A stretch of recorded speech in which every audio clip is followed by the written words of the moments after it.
Bapak yang ini warnain ya. Apalah arti sebuah warna ya? Mama ingat ilmunya ya? Oke, biar cepet aja. Ya. Jadi saya perlu sampaikan definisi daripada infeksi menular seksual. Ya, infeksi menular seksual itu adalah seluruh penyakit yang ditularkan melalui hubungan kelamin. Namun bisa jadi kelainannya bukan di kelamin. Paham maksud saya? Ya, jadi kalau zaman dulu bukan INS namanya tapi PMS. Penyakit Menular seksual. Sekarang nama terbarunya infeksi menular seksual. Jadi seluruh penyakit yang ditularkan melalui hubungan kelamin. Namun kelainannya tidak selamanya ada di kelamin. Ya, pernah dengar sifilis? Nah, itu kan kalau kelainannya di kelamin, ya nggak? Gonorrhea, nah kencingana yang akan kita pelajari itu kelainannya di kelamin. Pernah dengar hepatitis nggak? Pernah. Nah, hepatitis itu dikategorikan infeksi menular seksual. Kenapa? Orang bisa terinfeksi hepatitis dengan berhubungan erat. Ya, dengan berhubungan kelamin. Bukan hanya sampai di situ. Skabies, ya, pedikulosis, tahu pedikulosis? Kutu di rambut kelamin, ya. Skabies tahu kan? Kutu di kulit. Nah, bagi anak-anak pesantren biasanya siapa anak pesantren di sini? Ayo angkat tangan. Hikmal. Ayo. Hah? Loh, pengalian aku? Aduh, harusnya bangga dong jadi anak pesantren. Saya penyesalan saya yang paling utama itu kenapa nggak masuk pesantren dulu. Ya, pesantren itu didikannya luar biasa. Ya, ilmu yang kalian pelajari bertahun-tahun ini ilmu dunia. Ya, kalau dari pesantren itu modal kita di akhirat. Ya, oke, kita kembali lagi. Jadi itu ya definisinya ya, infeksi menular seksual. Nah, ini segini banyaknya coba. Ya.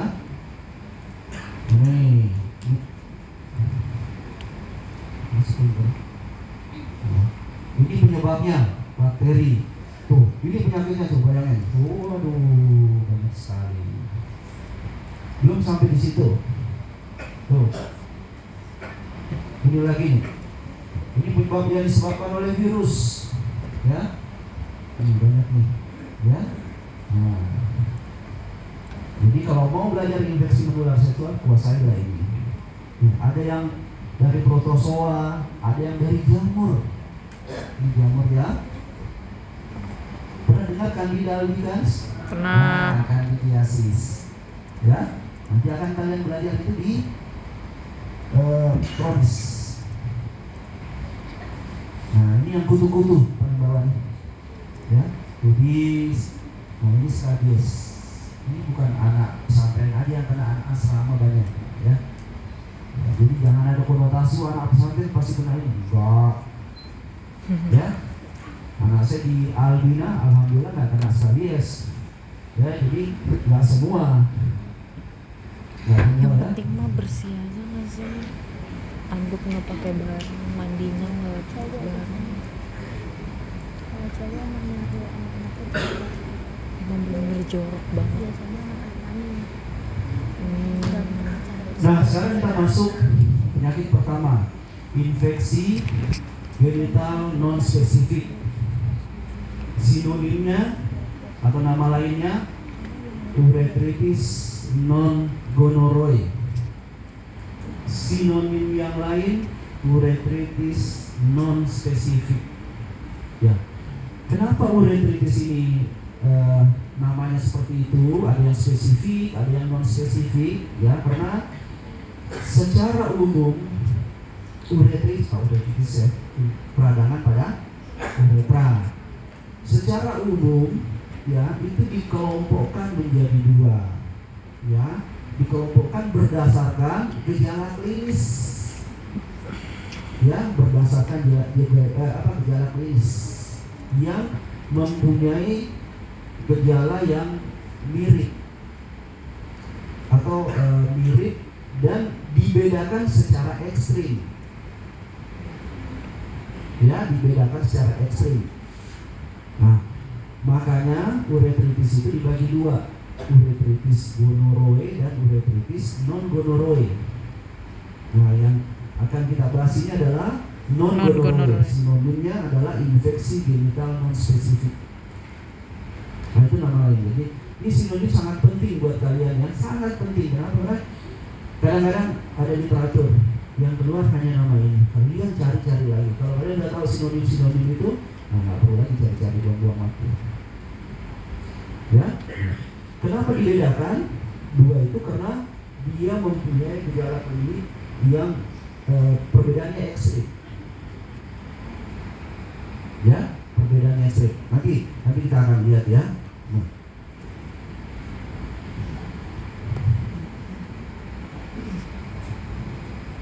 Nah, definisinya ini adalah penyakit menular seksual berupa peradangan di uretra, proktitis pada perempuan serviks yang disebabkan oleh kuman non spesifik. Apa kuman non spesifik itu? Nah ini, ya, ada yang disebut dengan chlamydia trachomatis, ada yang disebabkan juga oleh ureaplasma, mycoplasma vaginalis. Bahkan gejalanya itu pun bukan karena infeksi, tapi karena alergi.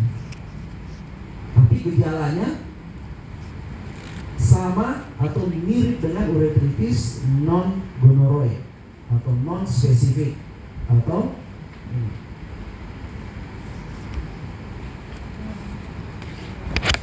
alergi ini macam-macam. Ya, pernah dilaporkan seorang ibu rumah tangga ya tidak hamil bertahunan dan hamil, ternyata diselidiki setiap kali habis berhubungan vaginanya bengkak. Ternyata dia alergi dengan sperma suaminya. Becir, ada orang alergi ya? Ya. Nah, sperma itu mengandung protein. oh iya. Ya, jadi alergi itu sekali sumbernya, ya. Nah, bisa juga disebabkan oleh bakteri yang lain, ya. Chlamydia Nah, trachomatis. ini patogenesisnya.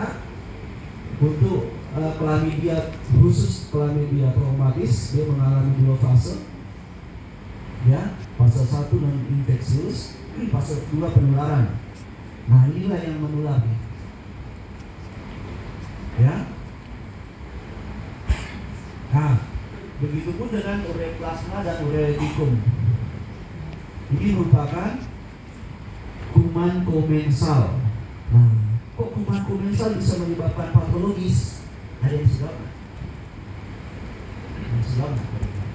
Kenapa flora normal atau kuman komensal itu bisa menyebabkan patologis?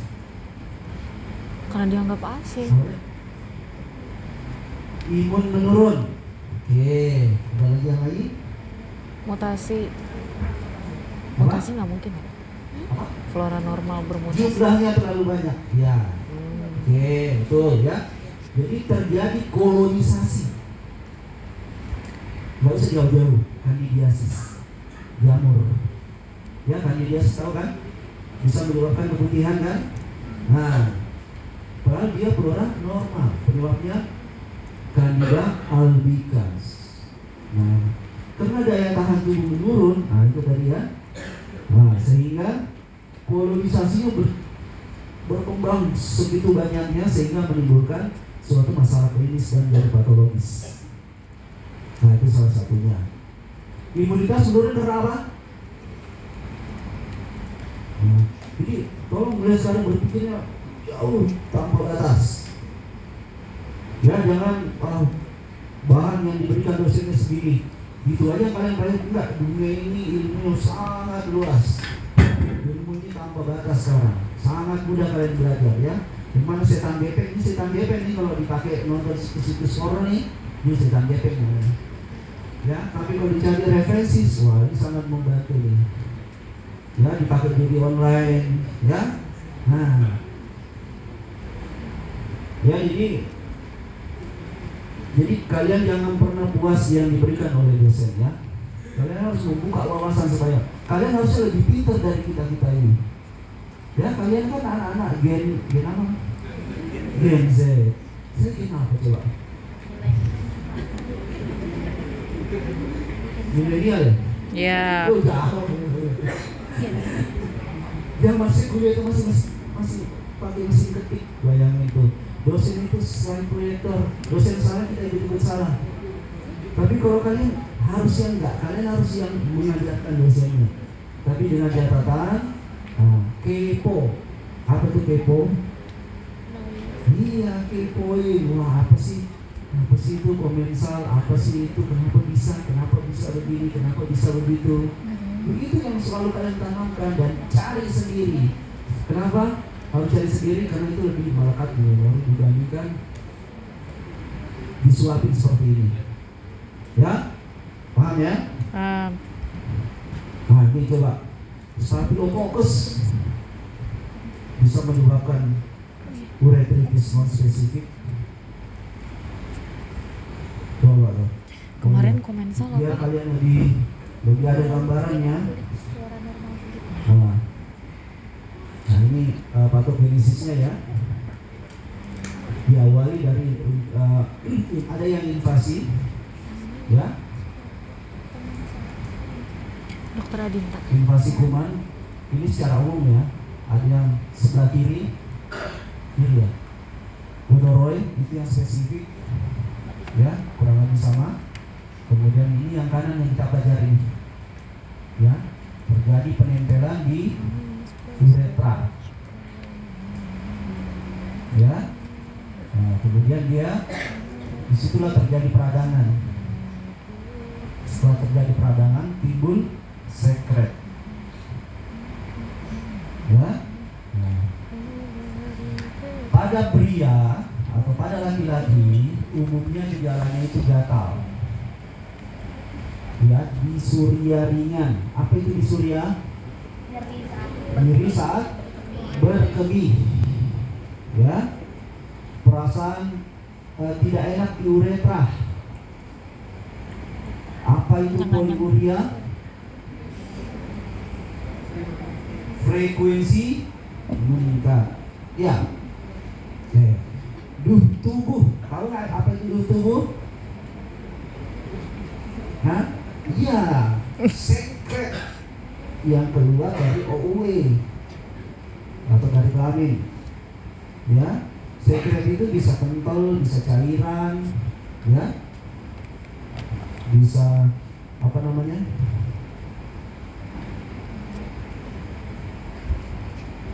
Bisa padat, ya. Kemudian terkadang pasiennya demam, ya. Kemudian bisa timbul fenomena pingpong. Nah ini pada tulisan fisiknya, ya, hanya cairan-cairan putih. Nah ini suka disalahartikan, ini bukan porno, ini bukan porno. Ini kalian kan sudah dewasa, jadi harus memang diperlihatkan fotonya. Mungkin ada yang baru kali ini melihat gambaran begini, terutama yang perempuan, yang laki-laki mau punya. Nah ini saya perlu tekankan ke laki-laki ini, ya. Terkadang akan keluar cairan. Jangan begitu keluar cairan langsung saya kena uretritis nih. Memang mirip-mirip. Ada yang namanya mazi, ada yang namanya mani. Nah, anak pesantren pasti tahu tuh. Apa itu mazi? Mana anak pesantren? Kok ngumpet sih? Hah? Gak ada anak pesantren di sini. Bisa bedakan nggak? Mazi dan mani ini ada kaitannya dengan tahor. Kalau masih cukup dibersihkan, tidak membatalkan wudhu. Ya, jadi tidak perlu mandi janabah. Tapi kalau mani yang keluar, kalian harus mandi janabah. Kalau mandi janabah, mandi besar.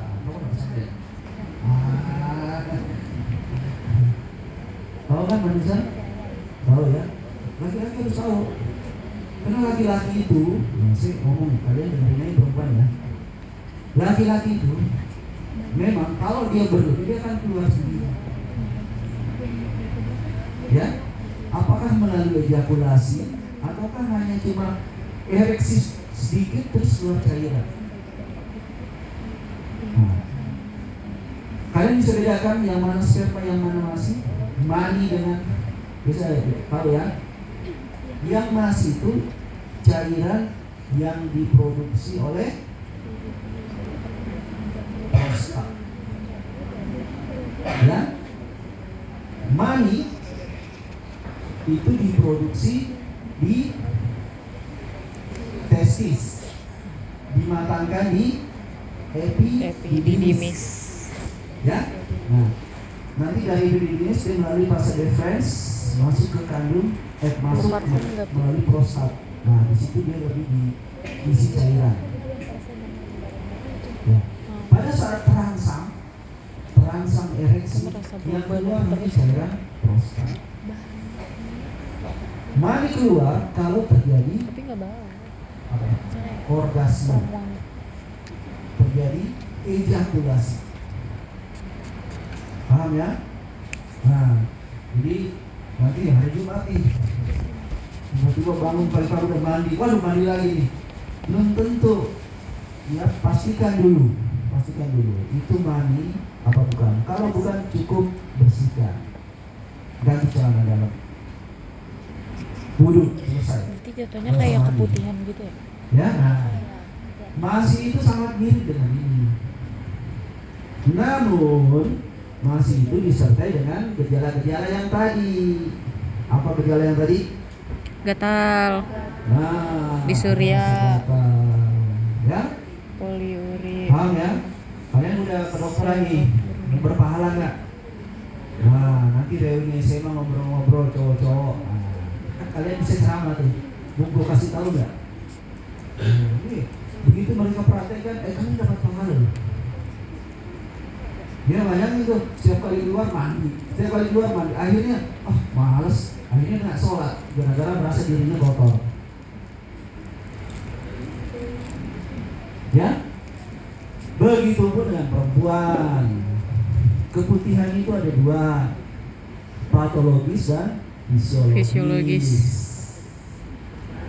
Ya, konsistensinya kurang lebih sama. Kalau Ini lihat dari mana, Cok? kemudian tidak bau, tidak lengket, nah itu cuma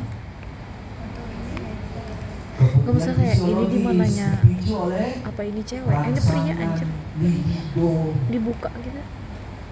Ya, Iya dimasukin kurang lebih sama. Oke, kalian ya. Kirain Nah mau ini, kalau masih ragu-ragu juga, saya ini uretritis non gonoroe atau non spesifik, kalian kolek periksa urin, sekarang bebas ke Prodia, nggak usah melalui dokter, periksa urin lengkap. Apa yang dinilai? urin, leukosit, darah. Pada laki-laki, bila leukositnya lebih dari 5, nah kemungkinan itu. Ini murah kok, nggak sampai 100.000. Ya, langsung ke lab aja, nggak usah melalui dokter. Ada hasilnya. Kalau kalian nggak bisa baca, udah boleh lah kasih saya sedekah. Ini uretra Sedekah anterior. maksudnya tanya ke saya, jadi saya bersedekah ke kalian. Ya nggak? Nanti saya bantu jawab, saya bantu interpretasikan. Nah kalau mau lebih canggih lagi, ada tes PCR bisa, ya, dan lain-lain. Ini biasanya untuk kepentingan penelitian, ya. Kalau yang leukosit sangat mudah. Nah ini khusus untuk laki-laki. Kalau perempuan, nah perempuan itu nilai normalnya lebih dari 10 atau lebih dari 15. Jadi setiap lab itu punya standarisasi. Ya, jadi kalian jangan harga mati ya, kalian baca di buku Harrison lebih dari 5. Ternyata ke Prodia lebih dari 7. prodi yang kalian salahkan. Jangan. Jadi lab itu punya standarisasi masing-masing. Ya, jadi kalau minta data lab, minta juga rujukan normalnya. Tapi nggak jauh-jauh dari sini. Ya, jadi beda laki-laki, beda perempuan. Kenapa kira-kira bisa itu? Kalau perempuan 5 atau 6 itu masih normal, atau 8 lah masih normal. Tapi kalau laki-laki sudah patologis. Kenapa? Karena di vagina perempuan banyak flora normal. Kenapa nggak ada yang tahu? Karena nggak kepo. Ya, jadi orang tuh harus kepo, jadi mahasiswa tuh harus kepo. Amplifikasi asam nukleat.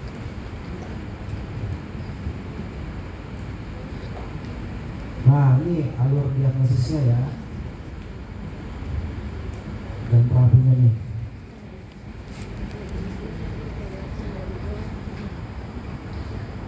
Ini yang sisi ini gonorrhea ya. Ini gonorrhea ya. Ini yang kita pelajari sekarang. Nanti di sini. Ya. Ini gonorrhea ya. Udah tulis gonorrhea, kalau ini kita pelajari sekarang.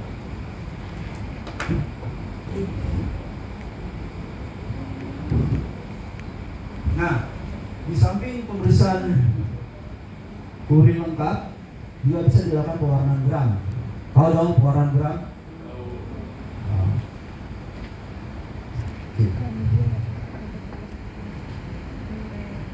Nah, terapi pada kasus uretritis non gonorrhea itu kita bisa berikan azitromisin dosis tunggal 1 tablet. Oh, sangat mudah kan? 1 tablet. Nah, kalian mahasiswa dokteran kan udah tahu nih semuanya nih. Nah, kalau itu obatin diri sendiri kan bisa. Tapi harus sudah lengkap dulu, atau obatin teman juga bisa. Yang penting tidak ketahuan ya. Nah, kalau ketahuan bahaya. Kalau nggak ada azitromisin atau ada alergi dengan azitromisin, karena azitromisin juga mahal, kita bisa berikan doxycycline. Ya 2 kali 100. Ya, selama 7 hari. Doxycycline juga nggak bisa. Kita bisa berikan erythromycin. Erythromycin sering dipakai. Azitromisin. Erythromycin itu apa sih? Sangat gampang, 1 tablet aja, 1 gram. 2 tablet deh. 1 tablet itu 500 sekali minum. Nah, tadi terapi medikamentosa, sekarang non medikamentosa.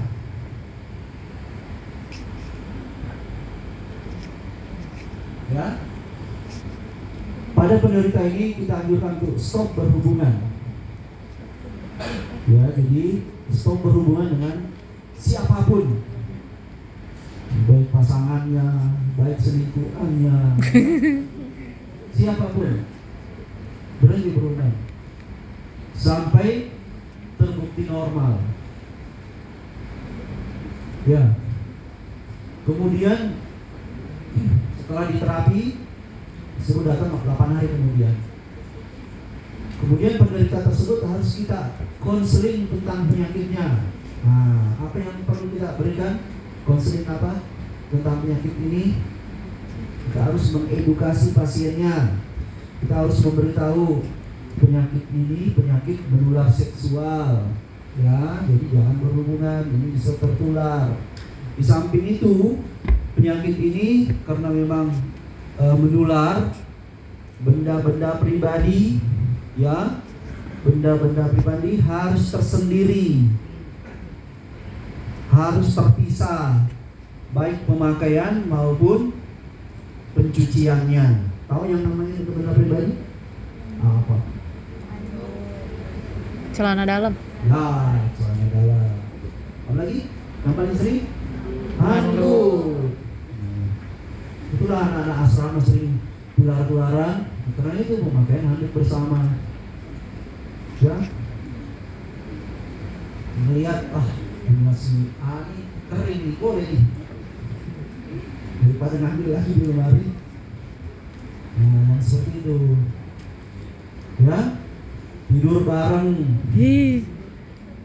ya, Tidurnya pelukan. ada tuh anak asrama udah disiapin tempat tidur rapi sendiri disingkir-singkirin ke pinggir, taruh kasur rame-rame, tidur rame-rame. Siapa yang begitu? Nah itu bisa menularkan penyakit infeksius, penyakit yang menular ya. Jadi itu kita konseling ke pasiennya. Kemudian kita periksa pasangannya juga ya, pasangannya juga.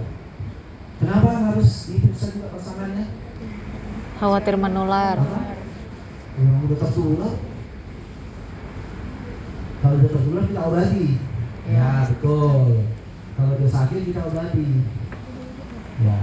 Terus apa lagi? Apalagi? Tadi kayaknya Tadi langsung di awal ada fenomena langsung pingpong. putih. Apa itu fenomena pingpong? Hah? Oh iya, makanya beliau Apa? bilang maaf ya polos. Pernah main pingpong? Jadi saya Gua kangen banget saudara mulai gua ya? anjing. Sedih. Kangen Itulah banget makanya babai. perlu diperiksa dan Kangen. diperiksa pasangannya. Si suami datang berobat, sembuh, tapi si istri udah terlanjur tertular, berhubungan lagi dengan istri, tertular lagi. Ya, si istri lagi datang berobat, si suami udah tertular, sembuh si istri, berhubungan lagi, tertular lagi. Ya, nah itu namanya fenomena pingpong.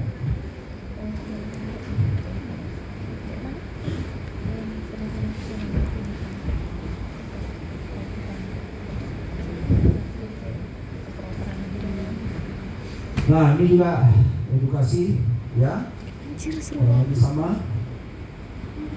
ya. Kita menyampaikan penyakit ini bisa berkomplikasi.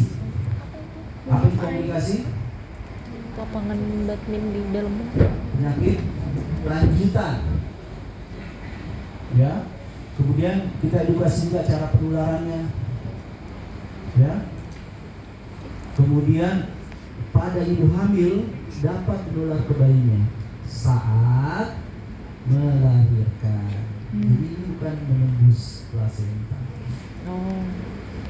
Ya itulah makanya di ANC ya rutin tuh diperiksa keputihannya, keputihan diobatin. Kenapa? Kalau zaman dulu nggak diobatin ya begitu anaknya lahir melalui jalan lahir terinfeksi.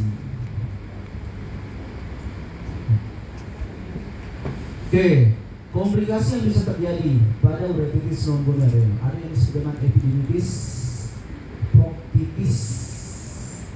Apa itu epididymitis? Peradangan pada epididymis. Kalau proctitis apa deh? Prostat. Ya, artritis reaktif.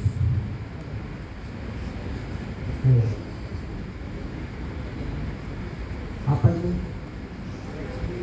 Badan sendi. Ya, ini yang udah jauh nih, komplikasi yang udah jauh. Jadi ikatan antigen antibody itu komplement mengalir dalam tubuh mengendap di sendi. Ya. Komplikasi pada wanita lebih sering terjadi dibandingkan pada pria. Ya, wanita dengan uretritis berpotensi mengalami penyakit radang panggul. Nah ini yang sulit diobati, sakit di panggulnya. Ya, kalau dokternya tidak pernah belajar penyakit ini, ya hanya diobatin, wah kasih aja painkiller aja, samidinama, paracetamol, pernah jadi kan? Ya. Harusnya dianamnesis. Sebelumnya ada keputihan enggak? Karena ini adalah komplikasi. Ya itulah pentingnya anamnesis. Ya, makanya anamnesis dalam menegakkan diagnosis itu berapa persen persentasenya? Hah? Ya, bisa sampai 80 kan? Ya, kalau kita hanya mengobati situasional, sembuh dengan asam mefenamat, karena efek obat, stop asam mefenamatnya, nyeri lagi. Ya, bahkan bisa berlanjut ke komplikasi yang lain. Bisa juga menimbulkan infertilitas. Ya, bisa juga menyebabkan kehamilan ektopik. Ya, itu pernah dilaporkan ya. Nah, chlamydia urethritis ini dapat menyebabkan LGV, lymphoma granulovenerum, bengkak di lipatan paha, ya. Dapat juga menyebabkan ulkus genital, ya, banyak. Nah, kita bahas satu dengan yang terkomplikasi dengan epidemitis. Nah, ini dapat menyebabkan infertilitasi. Apa itu infertilitas? Ya, tidak manjur. Ya. Apa fungsinya tadi epididymis? Ya, dia Ngalahin sperma. mematangkan sperma. Kan produksinya di Testis. ditampung di epididymis, kemudian dimatangkan. Setelah matang, masuk ke fase deferens. Setelah itu masuk ke anatominya gimana nih? Mana kelompok saya yang kemarin? Ayo.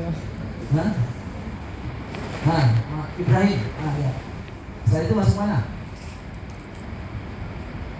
Fase deferens, kemudian prostat. Sebelum prostat ada lagi. Ayo. Kemudian bulbum uretra. Ya, prostat. Setelah prostat masuk apa? Uretra.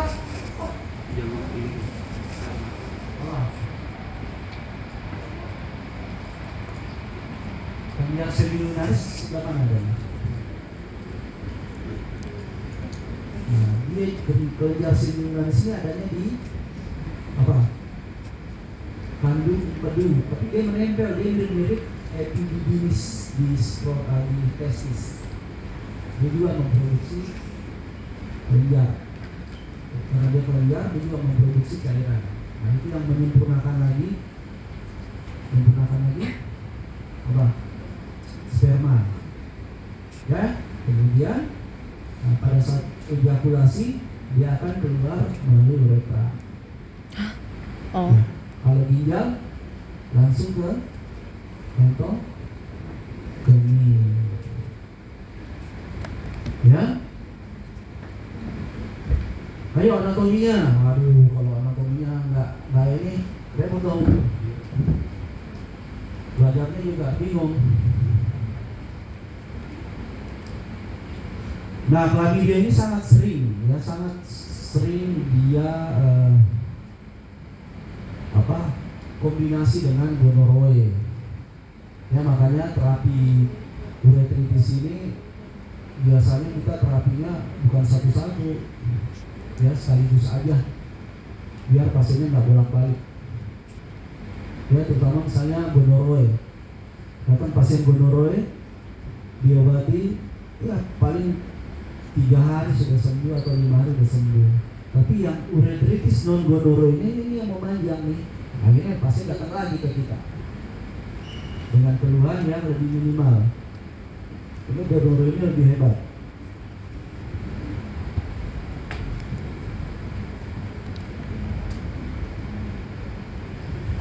Nah, gejala klinis biasanya ada nyeri dan pembengkakan di skrotum. Ya, bukan kulit skrotumnya ya, tapi karena epididymis itu adanya menempel di testis. Itu bisa diraba. Itu bisa kalian raba. Ya, yang punya boleh diraba nanti, jangan sekarang ya. Ini ngomongin Dia epidermidis kan? akan terasa menonjol, itu kayak epidermidis. Nah kalau itu beradang dia akan lebih besar daripada normalnya. Ya, dan itu biasanya nyeri. Nah, gejala klinisnya kurang lebih sama di Suria, ya frekuensi berkemihnya juga meningkat. Nah, terus urgensi, apa itu urgensi? Jadi kalau pengen pipis, wah udah deh, nggak ada tawar-tawar, harus cepet-cepet. Ya, nah, kadang-kadang juga nggak bisa menahan. Nah, kemudian ada tubuh dari uretra.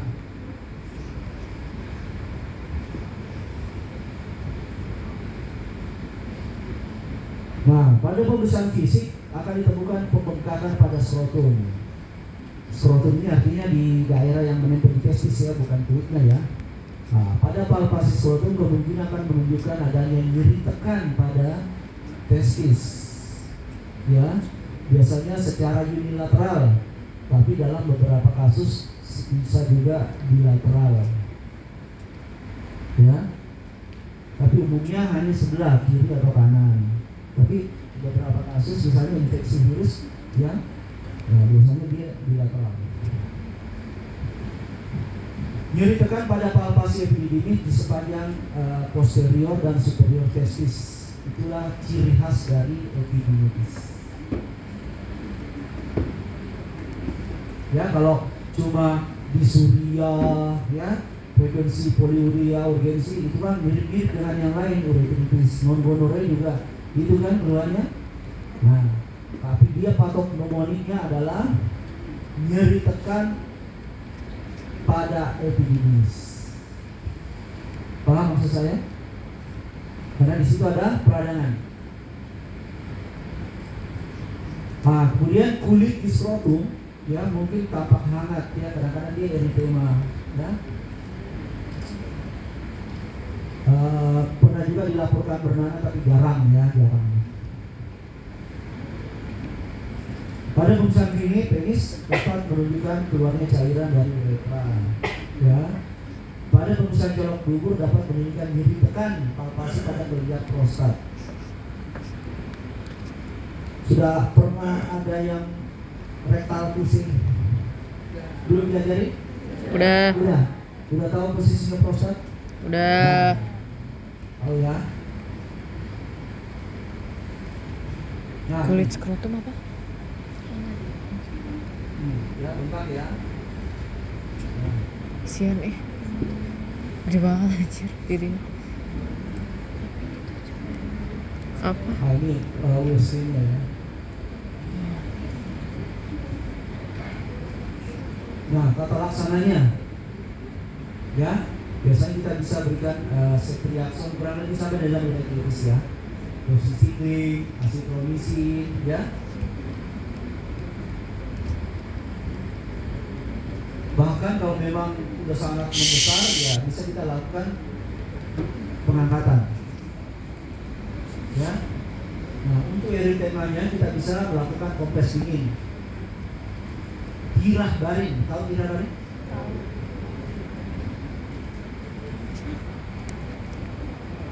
Atau kita bisa berikan NSAID. Apa itu NSAID? Non-steroid. Oke, bagus. Anti apa? Nah, sekarang kita masuk gonorrhea ya. Inilah yang sangat terkenal penyakit ini. Nama lainnya kencing nanah. Sinonim yang lain uretritis, gonorrhea. Sinonim yang lain uretritis spesifik. Ya, kalau yang sebelumnya kan kita belajar yang non spesifik. Ya.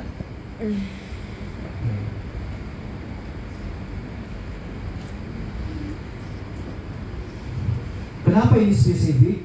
Karena dia sangat ekstrim perbedaannya dengan yang lain, uretritis yang lain. Bahkan yang lain itu dikelompokkan non spesifik. Yang tadi yang pertama kita pelajari. Ya. Nah, ini spesifik, penyebabnya hanya satu. Neisseria gonorrhoeae. Kalau yang tadi kan penyebabnya banyak. Ya? Tadi penyebabnya banyak kan? Apa aja penyebabnya? Ya. Hah? HIV, dan Chlamydia, lain-lain. Ya? urea Dan plasma, lain-lain. urea Kalau litikum. ini hanya satu penyebabnya. Nah, bila dilakukan apa ini namanya? Pewarnaan gram. Ya, dia akan memperlihatkan Diplococcus. Oke, berdua. Ya, lihat ya, berdua. Makanya disebut dengan Diplococcus berwarna merah. Kalau positif gram warna apa? Oh, nah ini berdua.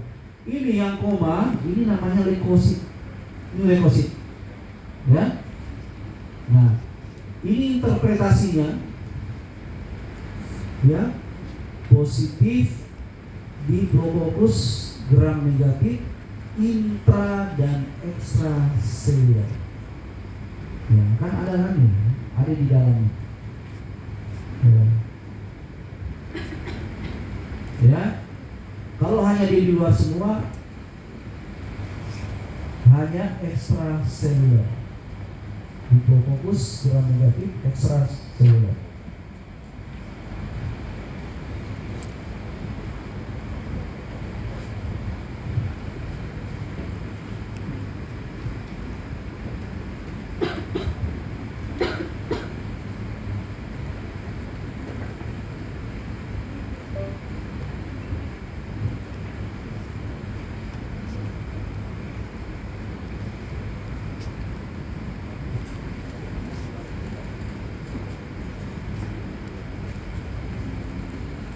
Nah ini ya,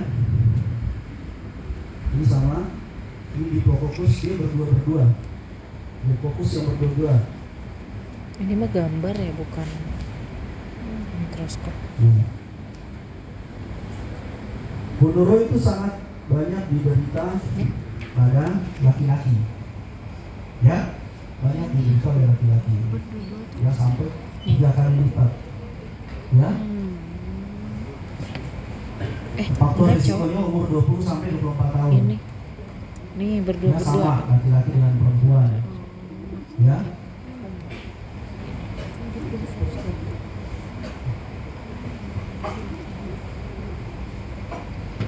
Nah, ini patogenesisnya. Bakteri Neisseria gonorrhoeae bisa menular dari orang lain melalui hubungan seksual dengan penderita. Pun bisa dari benda-benda pribadi yang saya katakan tadi ya. Apa aja benda-benda pribadinya? Ya, satu. Ya, celana dalam. Ya. Pun juga bisa menular dari ibu ke bayi yang dilahirkan. Yang dilahirkan. Ya, melalui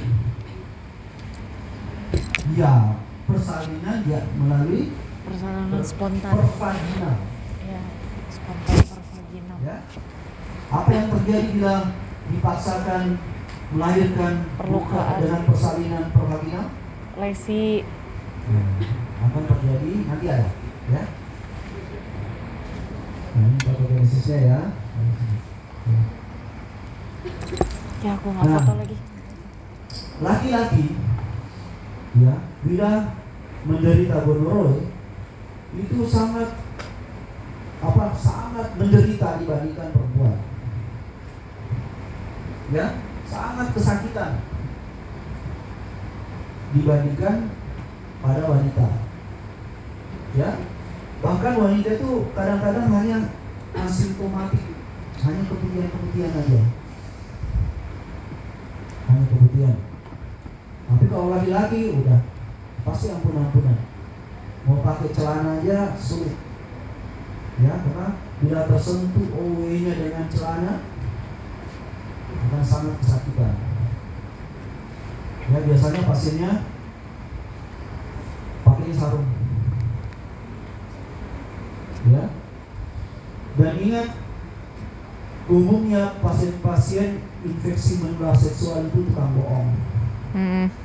Ya. Ya, jadi nanti kalau misalnya udah jadi dokter atau temannya ada yang mengeluh, hati-hati itu tukang bohong umumnya.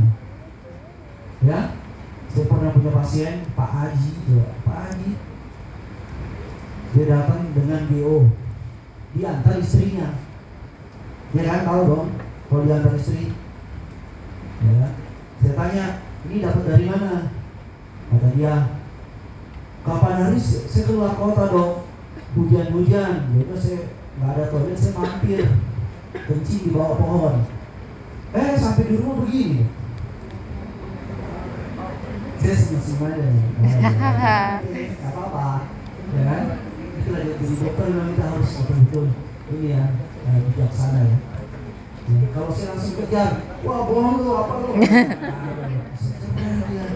Iya. Gue nggak bisa jadi dokter yang kayak gitu ya. Beda nanti kalau masih ada keluhan 3 hari kontrol ya. Bener. Nanahnya udah hilang. Mana nanahnya? Nah, ini nanahnya. Coba lihat ya. Seperti ini. Sangat sakit. Nanahnya hilang. Tapi cairan-cairan masih keluar. Nah, cairan-cairan itu uretritis non gonorrhea. Paham? Yang sedang tadi. Jadi memang dia sering yang atas nggak sunat terkombinasi. Nah, akhirnya datang. Pada saat itu dia datang sendiri, ketakutan. Bayangin itu kan ada blending gitu ya. Itu isinya Saya apa? bilang, pagi, bener. Kencingnya di bawah pohon. Iya dong, sumpah. Di lapisan di Udah, nggak usah sumpah. Nanti saya salah pengobatan loh kalau Pak Adi nggak jujur sama saya. Gue langsung deh. Nggak usah khawatir, saya nggak bakalan bicara ke siapapun, saya nggak akan bocorkan rahasia ini. Nah, sudah ngomong. Iya, pohonnya bisa bergerak, bisa jalan-jalan. Iya, coba. Pak Haji coba deh. Pak Haji. Ya, jadi pasien itu ya begitu. Nanti kalian mudah-mudahan nanti kalau jadi dokter bisa itu. Judgmental banget Ya? ya bisa gua. Gue bayangin datang pasien terus kayak ya saya gini. Gue gak bisa lah. Ini Nana Poker ya. face. Makanya disebut Bisa. kencing Nana. Terlalu jujur. Biasanya kalau laki-laki kena ini obat sambal. Ya. Nah, hati-hati yang laki-laki. Ya, tapi mudah-mudahan kalian enggak Lagi sih. makan. Makan. Karena kenapa? Karena perempuan itu yang kena gonorrhea biasanya asimptomatik. Ngunyah tadi. Tidak ada keluhan, hanya kemudian Jadi gue ngeliat lagi nengok ke sana, ada orang ngunyah. tapi kalau Si laki-laki Oji kok ngunyah. ini juga Iya. nyaman, dia nggak pakai celana, Ada beng-beng. pakai sarung mana-mana, saking sakitnya. Mau tahu? Ya, Tahu. Dari toge. nah, ini juga banyak Jauh, dari nggak nyampe. kaum homoseksual. Ini. Ya, dan ini juga penyakit. Ya, ini juga penyakit. Udah Bisa makin muncul mati di ya. tenggorokan. Saya pernah punya pasien, anak SMA diantar bapak ibunya. Ya. Oh, bayangin, diantar bapak ibunya. Itu dokternya bisa. Ya, saya dapat konsulan dari PHP. Wanita Nah, dan dia pria curiga. melakukan anal Ini seks kayaknya pada gonorer pada rektum. menurun tenggorokan. Jadi ke saya, waduh gimana nih, ada bapak ibunya lagi kan. Kemudian anamnesis. Di sekolah Islam, iba, iba. Waduh, gimana ini caranya? Ya kan? Anamnesisnya, aduh. Akhirnya saya obatin. Ya.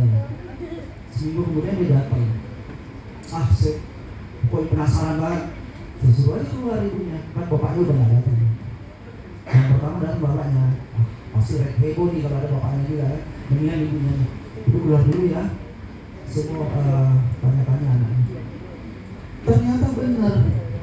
Jadi untuk menjaga keperawanannya, dia orang asik dengan cowoknya. Ya kan? Coba. Cowoknya itu ya udah, dia juga yang bayaran, pokoknya anak gaul lah katanya. Apa yang terjadi? Ya, maaf, perawannya terjaga, tapi tenggorokan itu. Ya, jadi tidak bisa lari dari apapun dalam menyembunyikan penyakit menular seksual. Ya, paham? Jadi ini malah buat perempuan ya, hati-hati dengan cewek-cewek ini. Cinta itu tidak ada yang buta. Yang bilang cinta itu buta, nggak ada itu yang buta. Iya nggak? Kau mau nggak menikah sama cowok yang HIV? Nggak mau kan? Nggak bisa kan? Iya benar. Ngakak. Ya, jadi kesian juga ya. Nah, ada contoh lagi. Profesor saya dulu waktu kuliah dia cerita. Kalau zaman dulu kan periksa pasien itu nggak seperti sekarang, pakai handscoon ya. Kalau zaman dulu Rada biar pedes. biar pasien Halus, nyaman, lokasi. kita lah. Ya, kan cuma cuci tangan gitu. Suatu saat disuruh Dibuka aja nggak kelihatan. Wah, dia gelekan. Masih sakit kakinya. Masih. Belum bisa gerak kayak. Ya, nah jadi tadi sekarang karena ada hikmahnya juga. Lauk 2-4 ribu Pakai masker, apa pakai di sarung tangan. nasi uduk Ya. samping tecek. Bukan bude tapi cairan terinfeksi. Nah ini yang saya katakan tadi, dapat konjungtivitis gonorrhea pada mata. Gimana Pada tuh? bayi baru lahir pun juga bisa bila ibunya Lu lagi- menderita penyakit. Lu lagi ngeliatin pas ini. Nah ini yang di tenggorokan. Nah, di mana THC nggak perlu sentuh ke kulit kan? Ih bau anjir gua mau bayar. Lihat makanya tuh. Tapi itu bayi. Tapi ini gampang diobati. Oh. Cuma harus cepat Ini bayi baru ditangani. lahir kan. Ya. Ya, jangan sampai salah Bayi baru lahir makanya di mata. Konjungtivitis gonorrhea. Nah, coba gampang matanya tuh.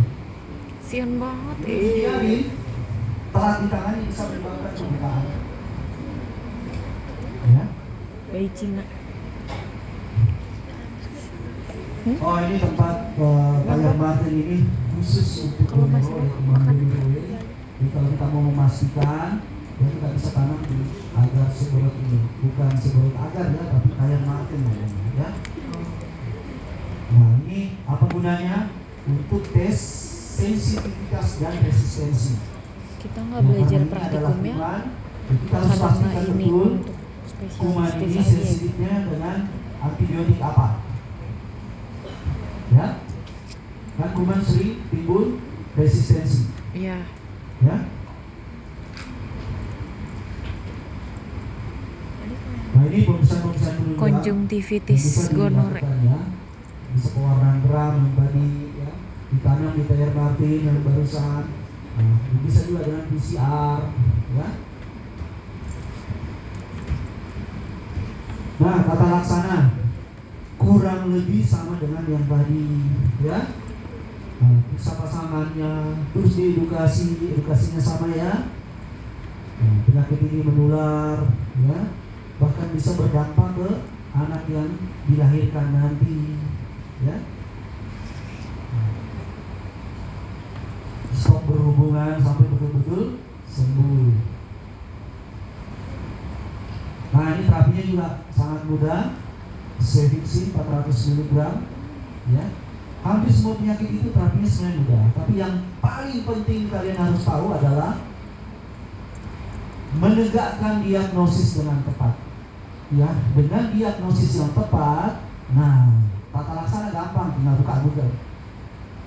Tapi kalau diagnosis salah, ya otomatis tata laksananya juga bisa salah. Ya. Nah, misalnya datang pasien, kita obati dengan Cefixime, kemudian nggak sembuh, ya nggak bisa jadi kan? Kenapa? Karena banyak pasien-pasien itu karena mudahnya membeli obat sendiri, akhirnya dia beli antibiotik di apotek dengan dosis yang tidak tepat, dengan jangka waktu yang tidak tepat, Bosan ya? akhirnya resisten. Nah, kuman resisten ini menular ke orang lain lagi. Kalau dendeng takutnya keras, Ya, nyangkut-nyangkut gigi. terutama pada Aku nggak suka pakai pesta dendeng. biasanya. Ya, mereka udah canggih-canggih gitu. Mereka kalau datang di kita berobat itu bersih vaginanya. Setiap hari pakai pencekok vagina. Nah, Saking bersihnya sampai apakah kering. boleh menggunakan pembersih vagina setiap hari? Enggak, Nggak boleh. Kenapa? kering, vagina Ya, kering. ada flora normal Iya. di situ. Ya, flora normal fungsinya Menjaga kelembaban vagina. iya melindungi atau melawan kuman-kuman jahat nanti yang bilang Iya. datang. Ya, jadi menggunakan pencuci vagina setiap hari itu tidak dianjurkan. Ya, tidak direkomendasi. Jadi terlalu bersih juga nggak bagus. Ya, tapi kalau PSK ya mau bagaimana? Ya nggak? Kalau misalnya dia nggak pakai pembersih, customernya datang baru buka aja udah bau misalnya langsung kabur. Ya, Ya, nah ini terapinya ya sama. Nah sekarang kita masuk komplikasi daripada epididymis akibat gonorrhea ya. Nah ya, kurang lebih sama tadi, kebanyakan kasus laki-laki muda ya. Nah ini patogenesisnya ya, kalian bisa lihat ya. Nah jadi intinya itu kuman mulai menginvasi di uretra. Pada saat di uretra dia bisa jadi uretritis, gonorrhea atau non gonorrhea. Bila penanganannya tidak adekuat, dia Ini akan menjalar epididymis. terus ke atas. Epididymis. ini epididymis gonorrhea. Ya. Prostat, kanker kemih, bahkan bisa ke ginjal itu. Untuk menimbulkan infeksi apa? Saluran kemih. Ya, tapi itulah maha kuasanya Allah. Ya, baru di uretra aja udah ampun-ampunan Pak Haji tadi. Udah datang pakai sarung, udah ampun. Saking kesakitannya ya. Itulah maha kuasanya Allah ya. Jadi di balik penyakit itu ada juga hikmah di balik itu. Ya, jadi dengan kita tangani cepat, nggak menjalar ke atas. Bayangin kalau menginfeksi apa yang terjadi? Di situ terjadi penampungan pematangan sperma. Nah, bisa mandul. Lalu menjalar lagi ke ginjal. Apa yang terjadi? Gagal ginjal. Ya, itu hebat maha sempurnanya Allah dalam menciptakan suatu apa namanya penyakit pun juga ada hikmah di balik itu. Ya, ada hikmah di balik Jadi itu alternatif semua. apa aja, Pi?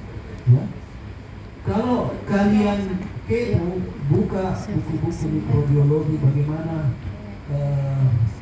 Iya. sistem pertahanan tubuh kelamin kita ini Iya, memang perempuan. Semua Allah ciptakan sempurna betul. Mulai dari depan, ya ada rambutnya. Itu rambutnya apa? Menahan ada serangga yang masuk. Ih, Ya.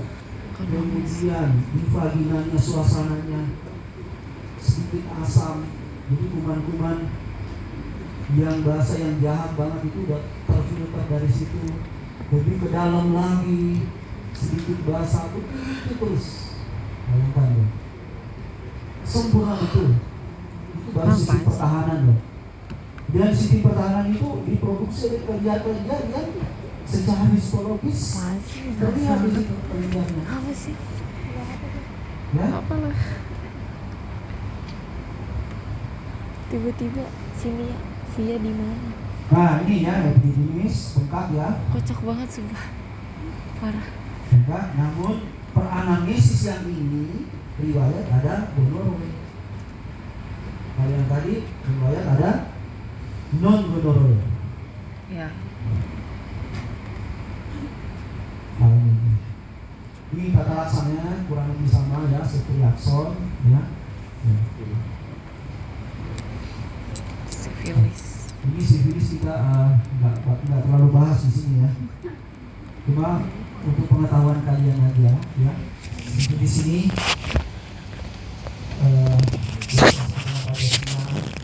ya, ini perjalanannya sangat panjang ya, bisa sampai 10 tahun ya, mulai dari luka di kelamin.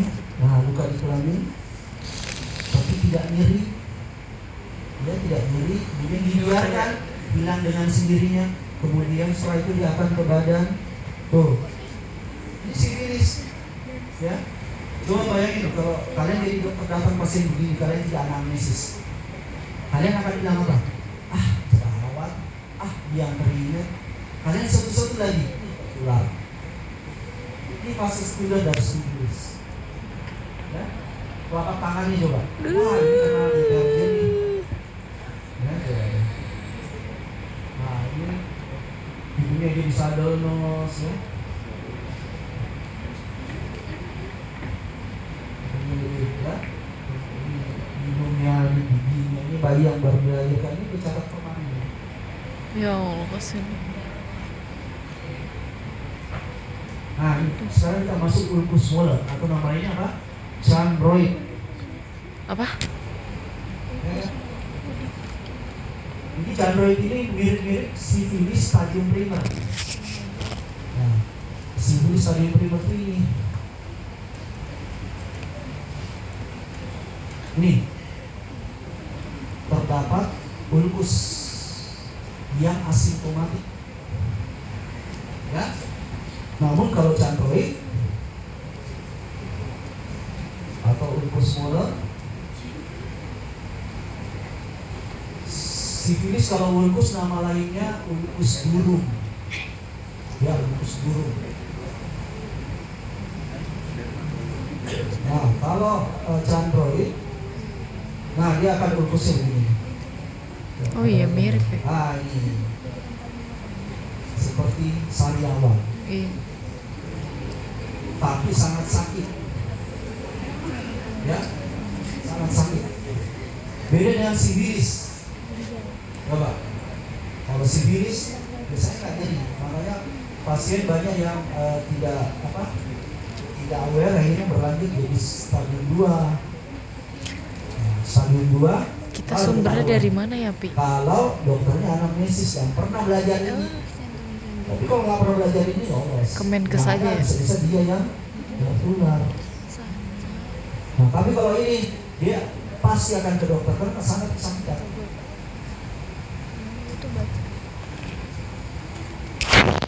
Apa?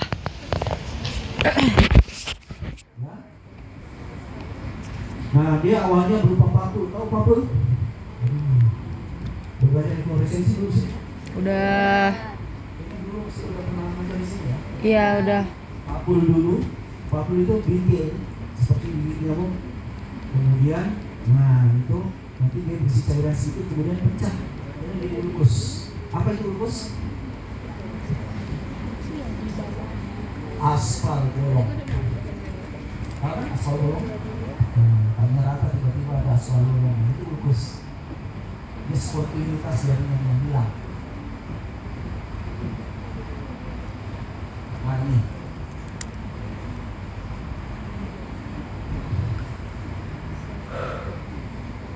Nah, terapinya ya, azitromisin ya. Nah, ini komplikasi yang bisa timbul ya, adanya nyeri daerah inguinal ya, bila tidak diterapi tapi keterlaluan banget pasien kalau nggak berobat karena kesakitan. Tapi kalau misalnya pengobatannya tidak adekuat, mungkin misalnya pemilihan antibiotiknya tidak tepat, nah, dia akan berlanjut ya. Dia bisa jadi bubu, bengkak, ya, kelenjar, ya.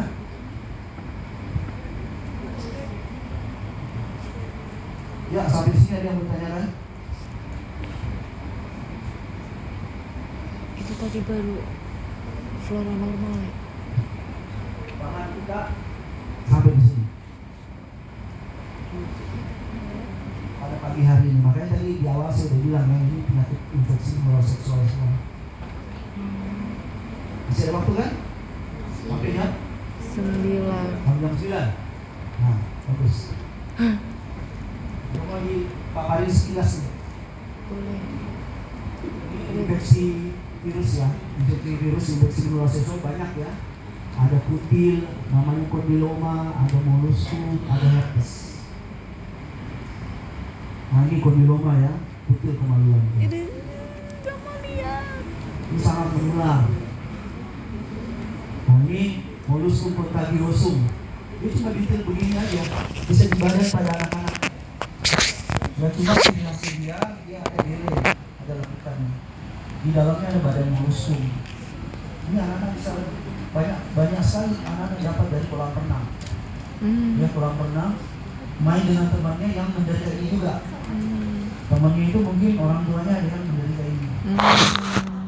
Ya, jadi ini tidak heran tidak selamanya di kelamin, bisa jadi di badan, ya, di bulu bahkan di wajah, ya, pada anak-anak.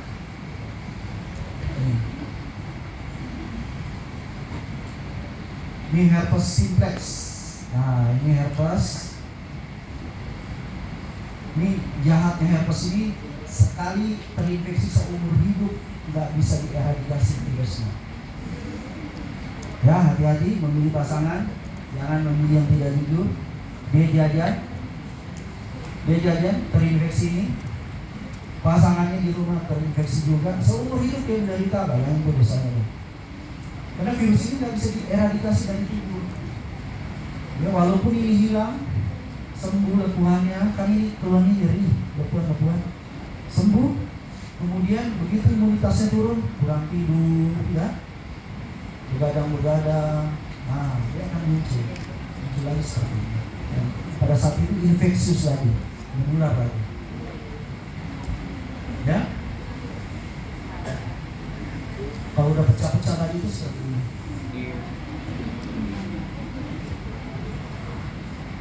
Ini mudah-mudahan nanti di tropis akan saya bawakan ya.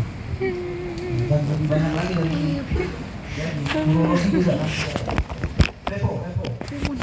Ada kandidiasis, ada trichomoniasis, ada BV, bakterial vaginosis ya. Nah, untuk yang di sini hanya penyakit yang 5 tadi ya. Gonorrhoe, komplikasinya epidemitisnya, kemudian non gonorrhoe dengan komplikasinya, dan chondroid sinonimnya Ulcus molar. Ya. Kalau sifilis, ulcus burung. Nah, jadi soal suka membingungkan ya, soal KPP itu suka membingungkan, menjebak. Jadi kalau kalian tidak tahu sinonim akan sulit juga. Ya. Oke, sampai di sini ada yang mau ditanyakan?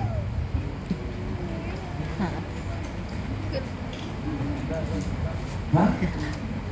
Mau ditanyakan? Nah, silakan. Ini pengalaman pribadi atau